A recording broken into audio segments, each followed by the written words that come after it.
শুরুতেই আমরা নজর রাখবো বিচারাধীন তালিকায় বাদ 27 লক্ষের বেশি নাম বাদ, 27,16,393 জনের। আগেই ভোটার তালিকায় বাদ 60 লক্ষের বেশি। এখনো পর্যন্ত মোট নাম বাদ 90 লক্ষের বেশি।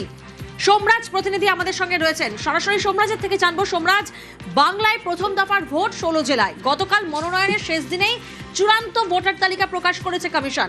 এই চূড়ান্ত ভোটার তালিকার বিশেষত্ব কি কি রয়েছে এবং যে যে জেলায় এখনো অ্যাডজুডিকেশনের কাজ বাকি তারা কিভাবে 2026-এ ভোট দেবেন? দেখো, সেই সংখ্যাটা কম, যেখানে অ্যাডজুডিকেশনের সংখ্যা পড়ে রয়েছে খুবই কম সংখ্যক। কারণ তুমি দেখেছো যে গত 28শে ফেব্রুয়ারি যখন এসআইআর এর ভোটার তালিকা প্রকাশ করা হয় তখন আন্ডার অ্যাডজুডিকেশনে রাখা হয়েছিল 60,06,675 জন ভোটারকে, যার মধ্য থেকে নিষ্পত্তি করে দেওয়া হয়েছে 59,84,512। অর্থাৎ সংখ্যাটা খুবই কম যাদের আন্ডার অ্যাডজুডিকেশনের নিষ্পত্তি জুডিশিয়াল অফিসারদের মাধ্যমে বাকি রয়েছে। কিন্তু যেটা সব থেকে যেটা গুরুত্বপূর্ণ তথ্য দেখা যাচ্ছে, সেখানে দেখা যাচ্ছে মুর্শিদাবাদ জেলায় সব থেকে বেশি সংখ্যক নাম বাদ পড়েছে আন্ডার অ্যাডজুডিকেশনে থাকা ভোটারদের মধ্যে থেকে। মুর্শিদাবাদ জেলায় বাদ পড়েছে 4,55,137 জনের নাম। যদি শতাংশের নিরিখে দেখো তাহলে নদিয়া জেলায় সব থেকে বেশি নাম বাদ পড়েছে। নদিয়া জেলায় নাম বাদ পড়েছে, যেখানে আন্ডার অ্যাডজুডিকেশনে ছিল 2,67,940 জনের নাম, সেখানে বাদ পড়েছে 2,08,626 জনের নাম। অর্থাৎ নদিয়া জেলায় শতাংশের নিরিখে সব থেকে বেশি বাদ পড়েছে। এবং তুমি যদি জেলা ভিত্তিক পরিসংখ্যান দেখো তাহলে দেখা যাচ্ছে সংখ্যালঘু অধ্যুষিত এলাকা, মতুয়া অধ্যুষিত এলাকায় সব থেকে বেশি নাম বাদ পড়েছে আন্ডার অ্যাডজুডিকেশনে থাকা। এখনো পর্যন্ত 59,84,512 জনের অভিযোগের নিষ্পত্তি জুডিশিয়াল অফিসাররা করেছেন, যার মধ্যে বৈধ ভোটার পেয়েছেন জুডিশিয়াল অফিসাররা 32,68,119 জনকে, অবৈধ ভোটার পেয়েছেন 27,16,393 জনকে। এই যে তুমি বলছিলে তাহলে মোট কত ভোটারের নাম বাদ গেল, দেখো চূড়ান্ত তালিকা প্রকাশের পর এটা দেখা গেছিল খসড়া তালিকা এবং এসআইআর এর যে 28 তারিখে যে লিস্ট বেরিয়েছিল তারপরে দেখা গেছিল নাম বাদ গিয়েছিল 63,66,952 জন। আর আজ দেখা গেল গতকাল রাতে জুডিশিয়াল অফিসারদের নিষ্পত্তির পর দেখা গেল বাদ গেল 27,16,393। অর্থাৎ মোট সংখ্যাটা দাঁড়ালো প্রায় 91 লক্ষের কাছাকাছি। 90,83,345 জনের নাম বাদ পড়লো ভোটার তালিকা থেকে। প্রথম দফার যে ভোট আগামী 23শে এপ্রিল, তার জন্য ইতিমধ্যে ভোটার তালিকা ফ্রিজ করে দেওয়া হয়েছে এবং বিধানসভা ভিত্তিক মোট কত ভোট দাঁড়ালো সেই সংখ্যা নির্বাচন কমিশনের তরফে যেদিনকে উইথড্রন, অর্থাৎ উইথড্রনের শেষ দিন প্রথম দফার ভোটের কে সংশ্লিষ্ট রাজনৈতিক দলের যারা প্রার্থী হবেন সব প্রার্থীদের হাতে চূড়ান্ত ভোটার তালিকা তুলে দেবেন নির্বাচন কমিশন। তবে এখনো পর্যন্ত কমিশন সূত্রে যেটা জানা যাচ্ছে, যত সংখ্যক অভিযোগের নিষ্পত্তি হয়েছে তার মধ্যে থেকে বেশিরভাগ নাম বাদ পড়েছে সংখ্যালঘু অধ্যুষিত এলাকা, মতুয়া অধ্যুষিত এলাকা, অবশ্যই উত্তর 24 পরগনা, তারপরে যদি তুমি দেখো কোচবিহার, রাজবংশী এলাকা থেকেও উল্লেখযোগ্যভাবে নাম বাদ পড়েছে। কোচবিহারে যত সংখ্যক জুডিশিয়াল অফিসাররা নিষ্পত্তি করেছেন তার মধ্যে দেখা যাচ্ছে প্রায় 50% কাছাকাছি নাম বাদ পড়েছে আন্ডার অ্যাডজুডিকেশনে থাকা ভোটারদের মধ্যে থেকে। ফলত সব মিলিয়ে প্রায় 45% কাছাকাছি নাম বাদ পড়লো অন্তত। বেশ, ধন্যবাদ সোমরাজ। এসআইআর এর কোপে সংখ্যালঘু, মতুয়া, আদিবাসী ভোট অভিযোগে শুরু থেকেই বারবার সরব হয়েছেন মুখ্যমন্ত্রী মমতা বন্দ্যোপাধ্যায়। 1 এপ্রিল তিনি ঠিক কি বলেছিলেন শোনাবো আপনাদের। তুমি তপশিলীদের নাম কেটেছো বাগদায়, বনগায়, মতুয়াদের নাম কেটেছো, রাজবংশীদের নাম কেটেছো, হিন্দুদের নাম কেটেছো, আর মুসলিমদের তো ছেড়ে দিন, ওরা ঘৃণাই করে, একেবারে বাদ। ওরা জানে না ভোটার অধিকার সবার অধিকার। স্বাধীনতা আন্দোলনে গান্ধীজিও লড়াই করেছেন, নেতাজিও লড়াই করেছেন, আবুল কালাম আজাদও লড়াই করেছেন, বাবা সাহেব আম্বেদকরও করেছেন, রবীন্দ্র নজরুলও করেছেন। বিরসা মুন্ডাদের ত্যাগ, রঘুনাথ মুর্মুর ত্যাগ, সমস্ত ধর্মের সমস্ত মানুষের সেই সংগ্রাম আজকে তোমরা ভুলে গেছো। ট্রাইব্যুনালে আবেদনের লাইনে রীতিমতো হয়রানি। বিধাননগর এসডি অফিসের ছবিটা আপনারা দেখছেন, যেখানে লম্বা লাইন, ভোট থেকে নাম বাদ পড়াদের ভিড়। 2002 সালে তালিকায় নাম থাকলেও এবার নাম বাদ। বৈধ নথি দিলেও নাম বাদের অভিযোগ অনেকের। লাইন, গরম, ভিড়ে একেবারে নাজেহাল অবস্থা।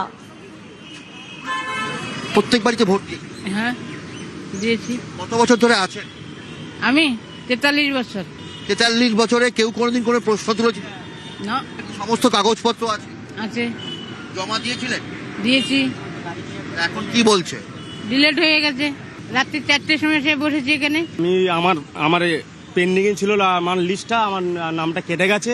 কাটার পরে আমি আমার যা ডকুমেন্ট ছিল, আমার বাবা যা ছিল, জমির কেন্দ্র রাজ্য সরকারের জমি দিয়েছিল, সেই জমির কাগজপত্র নিয়ে এসেছি। আর আমার যে হসপিটালে আমি হয়েছি সেই হসপিটালের কাগজপত্র নিয়েছি, ড্রাইভিং লাইসেন্স নিয়ে এসেছি। তারপরে আমার ভোটার কার্ডের নামটা কেটে গেছে। তাহলে কি আমি এই দেশের কি নাগরিক না? বাড়ির সবার এসে আমার এই ভোটটা কেটে গেছে। কস্মিনকালেও ভাবতে পারেননি কেউ যে তাদেরকে এইভাবে লাইনে দাঁড়াতে হবে অথবা এরকম ভাবে বসে থাকতে হবে। বহু মানুষই বসে পড়েছেন, কারণ লাইনে দাঁড়িয়ে দাঁড়িয়ে আর পারছেন না তারা। আর এইরকমই পরিস্থিতি, অনেকেই শিশু সন্তানকে কোলে নিয়ে এসেছেন বাধ্য হয়ে। কি করবেন কেউ কিছু বুঝতে পারছেন না, কি করবেন, কোথায় যাবেন। এবং এই পরিস্থিতিতে রাজারহাট নিউ টাউনের বহু মানুষ, কেউ বলছেন 10টায় খুলবে, কেউ বলছেন 11টায় মহকুমা শাসকের দপ্তর খুলবেন এবং তারপরে প্রত্যেকে তার প্রয়োজনীয় কাগজপত্র জমা দেবেন। তবে এই যে তারা প্রত্যেকেই অভিযোগ করছেন যে এইভাবে হেনস্থা, এর দায় কার? এইভাবে তারা বছরের পর বছর ভোট দিয়ে গেছেন এবং ভোটার তালিকাতেও অনেকের 2002-এর ভোটার তালিকাতেও নাম ছিল, তারপরেও এইভাবে তাদেরকে হেনস্থার শিকার হতে হচ্ছে। ক্যামেরা নিহারের সঙ্গে অভিজিৎ চন্দ, নিউজ 18 বাংলা, বিধাননগর। বিধাননগরের ছবিটা আপনারা দেখলেন, আর এই ছবি শুধু বিধাননগরের নয়, জেলায় জেলায় একই ছবি। কোথাও রাত 3টে থেকে তো কোথাও আবার কোলে বাচ্চা নিয়ে ঘন্টার পর ঘন্টা।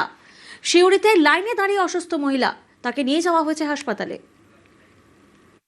লাইনে দাঁড়িয়ে দাঁড়িয়ে শেষ হয়ে যাচ্ছে আমাদের জীবনটা। গরমে মরে যাচ্ছি, বাচ্চা নিয়ে সবসময় রোদে গরমে টেনশনে রাতের ঘুম কেড়ে নিয়েছে।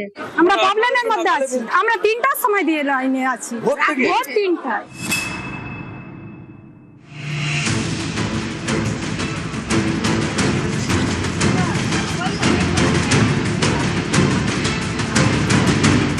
বাঁকুড়ার বিষ্ণুপুরের মহকুমা অফিস।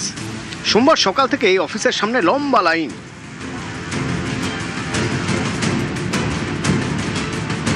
অনেকের নাম প্রথম ভোটার তালিকায় বাদ গিয়েছে, কারো বাদ পড়েছে সাপ্লিমেন্টারি তালিকায়। নাম তুলতে তাই ট্রাইব্যুনালে আবেদন, ফর্ম ফিল আপ করে জমা। এর জন্যই লম্বা লাইন। লাইনে দাঁড়িয়ে দাঁড়িয়ে শেষ হয়ে যাচ্ছে আমাদের জীবনটা। আমাদের কোনো নামই আসছে না, ওই যতবার আসছে হেরানমানি করাচ্ছে আমাদের। গরমে মরে যাচ্ছি, বাচ্চা নিয়ে সবসময় রোদে গরমে টেনশনে রাতের ঘুম কেড়ে নিয়েছে।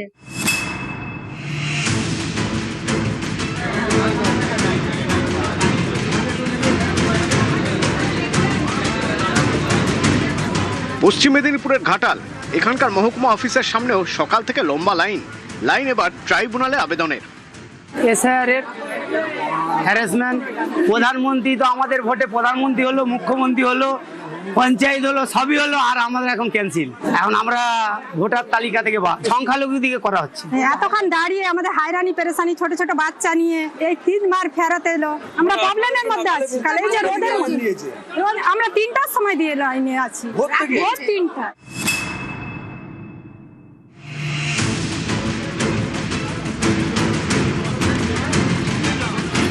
দক্ষিণ 24 পরগনার ক্যানিংয়েও এক ছবি। সোমবার সকাল থেকে ক্যানিং এসডি অফিসের সামনে লম্বা লাইন। আমাদের ডিলেট হয়েছে, তাই তা জানি না। ডিলেট এসছে কাগজে, এইটুকু জানি। আমাদের বিএলও বলতে পারে না। আবার ডকুমেন্ট জমা দিতে আমাদের এখানকার অনেক কিছু ডকুমেন্টস আছে, জন্ম সার্টিফিকেট আছে, মাধ্যমিক সার্টিফিকেট আছে, 2002 সালের লিস্টে আমার মায়ের নাম আছে। অবশ্যই আতঙ্কে আছি আমরা চাই আমাদের পুনরায় আমাদের ভোটার অধিকার ফিরিয়ে দেয়।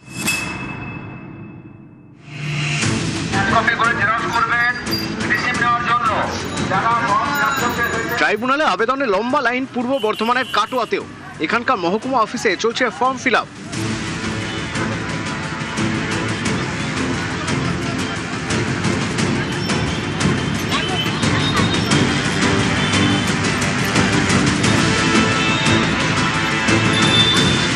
আগে একবার কাগজ জমা দিয়েছিলাম, আবার সব ডিলেট হয়ে গেছে। সকাল 5টা থেকে এসে লাইনে দাঁড়িয়ে আছে। এরপরে আর হবে না বলছে, আজকে লাস্ট ডেট।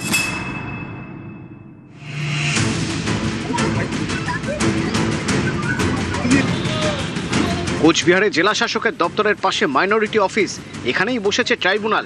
সেই ট্রাইব্যুনালে আবেদনের জন্য সকাল থেকে লাইন। বাবা মার সবারই আছে 2002 লিস্টের নাম, কিন্তু আমার নাই, আমার ভাইয়ের আছে। আমরা 2012 থেকে ভোট দিই। হয়রানি করতেছো।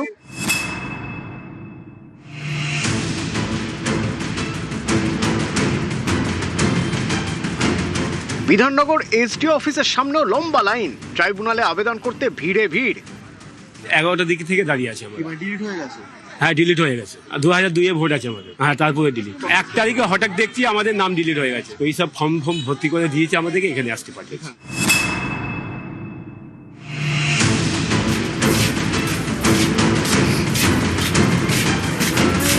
বীরভূমের সিউড়ি, অভিযোগ এখানে ট্রাইব্যুনালের লাইনে দাঁড়িয়ে অসুস্থ হয়ে পড়েন তনুজা বিবি। দুবরাজপুরের বাসিন্দা, তাকে সিউড়ি সুপার স্পেশালিটি হাসপাতালে নিয়ে যাওয়া হয়।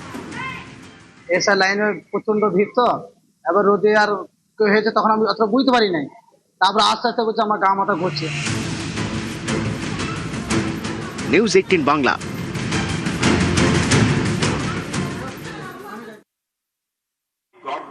महसूस करता हूं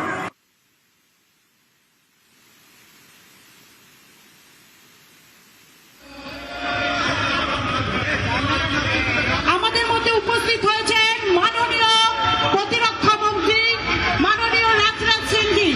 আমরা তাকে স্বাগত জানাচ্ছি। साहब किया जहां तक बंकिम बाबू का प्रश्न है, आप सभी बंकिम बाबू के बारे में अच्छी तरह जानते हैं। बंकिम बाबू के गीत ने अंग्रेजों द्वारा दी गई पीड़ा, अंग्रेजों द्वारा किया गया अपमान और अन्याय, इन सब के खिलाफ बंगाल वासियों को ही नहीं बल्कि हिंदुस्तान के लोगों को लड़ने का एक जुनून दिया था, लड़ने का एक साहस दिया था, संघर्ष करने की ऊर्जा दी थी। वंदे मातरम वह गीत था जिसने पूरे राष्ट्र में एक नई चेतना पैदा की थी। युवा क्रांतिकारियों के हृदय में आग भर देने का काम यदि किसी एक गीत ने किया था तो बंकिम बाबू के वंदे मातरम ने किया था। मेरे बहनों भाइयों, जिसने भारत माता को जीवन पवित्र और एक देवी स्वरूप में हमारे सामने खड़ा किया था। जब एक सभ्यता अपनी शक्ति को, मेरे बहनों भाइयों, भूलने लगती है तो उसे उसकी शक्ति का स्मरण कराना पड़ता है, उसे उसकी क्षमता की याद दिलानी पड़ती है और उसे उसके सामर्थ्य का भी स्मरण कराना पड़ता है। ब्रिटिश शासन के दौरान भारत के लोग भारत की महानता को भूलते जा रहे थे। बंकिम बाबू के वंदे मातरम के उद्घोष से पूरे राष्ट्र में बंकिम बाबू ने यह लोगों को स्मरण कराया कि भारत वास्तव में कितना महान था, भारत कितना महान है और भारत कितना महान हो सकता है। यह याद दिलाने का काम यदि किसी ने दिया तो बंकिम बाबू ने किया था। मेरे बहनों भाइयों, जब भी समाज में बिखराव होता है तो जोड़ने के लिए एक शेयर्ड इमोशन यानी एक साझी भावना की आवश्यकता होती है और बंकिम बाबू ने भारतवासियों को वही एक शेयर्ड इमोशन यानी एक साझी भावना लोगों के अंदर पैदा करने का काम किया था। बंकिम बाबू ने वंदे मातरम गीत से, मेरे बहनों भाइयों, भारत के भूगोल को उठाकर उन्होंने भाव बना दिया था। जब देश अंधकार में डूबा हो तब कुछ लोग दीप जलाते हैं, लेकिन बंकिम बाबू ने दीप नहीं बल्कि पूरे हिंदुस्तान में क्रांति की मशाल जगाने का काम किया था बंकिम बाबू ने। मेरे दोस्तों, बंकिम बाबू ने वंदे मातरम के रूप में केवल हमें कुछ शब्द ही नहीं दिए थे, बल्कि उन्होंने एक खोई हुई सभ्यता को उसकी पहचान दिलाने, दीप नहीं बल्कि पूरे हिंदुस्तान में क्रांति की मशाल जगाने का काम किया था बंकिम बाबू ने। मेरे दोस्तों, बंकिम बाबू ने वंदे मातरम के रूप में केवल हमें कुछ शब्द ही नहीं दिए थे, बल्कि उन्होंने एक खोई हुई सभ्यता को उसकी पहचान दिलाने का काम किया था। बंकिम बाबू ने भारत के लोगों को याद दिलाया था कि हम सभी भारत माता की संतानें हैं। बंकिम बाबू ने भारत को स्वराज, और स्वधर्म का मूल्य दिया था, लोगों को समझाया था स्वराज और स्वर धर्म की कीमत क्या होती है। बंकिम बाबू ने उत्तर से दक्षिण और पूरब से लेकर पश्चिम तक इस वंदे मातरम गीत के माध्यम से पूरे भारत को, भारत के लोगों को एक सूत्र में बांधने का काम किया था। मेरे बहनों भाइयों, बंकिम बाबू ने जो कुछ भी लिखा वह केवल एक शब्द नहीं लिखे, उन्होंने एक ऐसी चेतना जगाई जिसने भारतवासियों को एक साहस दिया था। मरना मंजूर है लेकिन झुकना मंजूर नहीं है, यह भारतवासियों को प्रेरणा वंदे मातरम से मिली थी। फांसी पर लटकते समय याद दिलाना चाहता हूं बंगाल वासियों को, मेरे बहनों भाइयों, फांसी पर लटकते समय क्रांतिकारी सूर्य सेन के होठों पर यदि कोई गीत रहा तो बंकिम बाबू ने जिस गीत वंदे मातरम को बनाया था, बहनों भाइयों, वही वंदे मातरम ही था। उस समय सूर्य सेन क्रांतिकारी की जुबान पर, खुदीराम बोस की जुबान पर भी यदि कोई गीत था तो मेरे बहनों भाइयों, यही वंदे मातरम का गीत था। इसलिए मैं कहना चाहता हूं, तथाकथित सेकुलर लोगों ने इस वंदे मातरम को खंडित कर दिया। वंदे मातरम यदि गाया जाता था तो वंदे मातरम केवल आधा अधूरा गाया जाता था। लंबे समय तक बंकिम बाबू और वंदे मातरम के साथ इस हिंदुस्तान में अन्याय किया गया है बहनों भाइयों। बराबर तृणमूल कांग्रेस ने और यहां के कम्युनिस्ट पार्टी के लोगों ने बराबर हमेशा बंकिम बाबू की लिगेसी की अनदेखी की है।